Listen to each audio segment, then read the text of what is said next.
The Honourable Leader of the New Democratic Party. Thank you, Mr. Speaker. I'd like to ask the Premier about his comments on the Hockey Canada scandal. The Premier said, "The leadership change at Hockey Canada is an important step towards accountability and meaningful change." He also said, "The work required to earn back the trust of Canadians needs to be transformational," and I'll table that. Mr. Speaker, the survivors of the historic sexual assaults at the center of this scandal were paid secret settlements by the organization and ordered to sign non-disclosure agreements that silence them. They are calling for meaningful, transformational change. When will the Premier deliver it?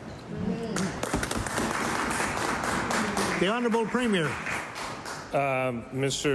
Mr. Speaker, I'm not sure if the member is insinuating that I have some authority over the actions of Hockey Canada. Of course, I do not.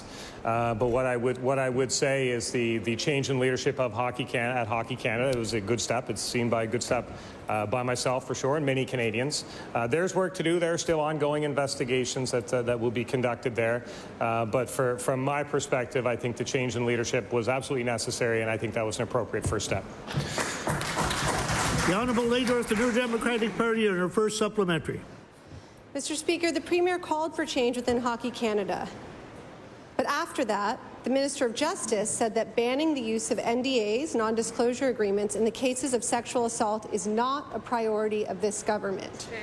I'm not insinuating anything, but I am saying that this government does have responsibility for the administration of justice. And my question for the Premier is whether he is in agreement with the Minister of Justice that reforming the use of NDAs is not a priority of this government.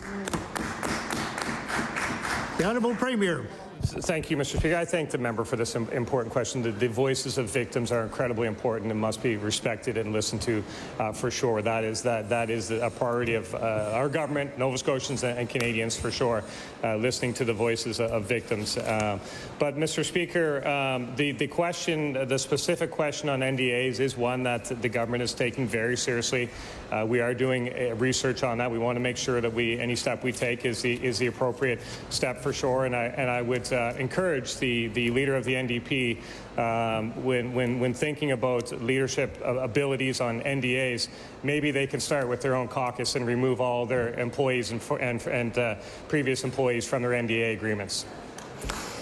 The Honourable Leader of the New Democratic Party on her final supplementary. I'm glad the Premier gets his news for question period from Twitter. No one in our caucus and no staff member in our caucus has ever signed an NDA. They have signed the provincial government confidentiality agreement that all provincial employees in all of our offices have signed. So thanks for that bit of gossip mongering. Mr. Speaker, the women at the centre of the Hockey Canada scandal are not the only ones. Order, please. Order, please. The leader of the New Democratic Party has the floor. The Honourable Leader of the New Democratic Party. We've heard stories from many people who have not been able to access justice because they were required to sign NDAs.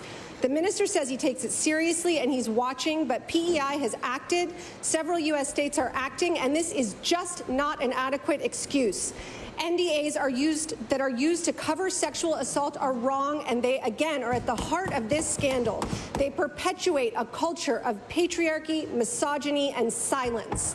Mr. Speaker, if the Premier won't act, and it is not a priority of his government, then the question remains, who is this government trying to protect? The Honourable Premier. Thank you, Mr. Speaker. And I think we've been clear that the government is acting. We are in the process of doing the jurisdictional scans. We need to make sure. Order, please. The Premier has the floor. The Honourable Premier. Yeah, thank you, Mr. Speaker. And the reality is that we need to get these things right. I mean, I've been in this chamber, and I've seen legislation get to certain stages and decisions of government and had to come back. Matter of fact, Mr. Speaker, I made one myself with the non-resident tax. So we want to make sure that we get this right. This is a serious issue. We are respectful of the voices of victims. We listen to the voices of victims, and we will do the work, and we will make sure that any decision we make is the right decision for Nova Scotians. Thank you, Mr. Speaker.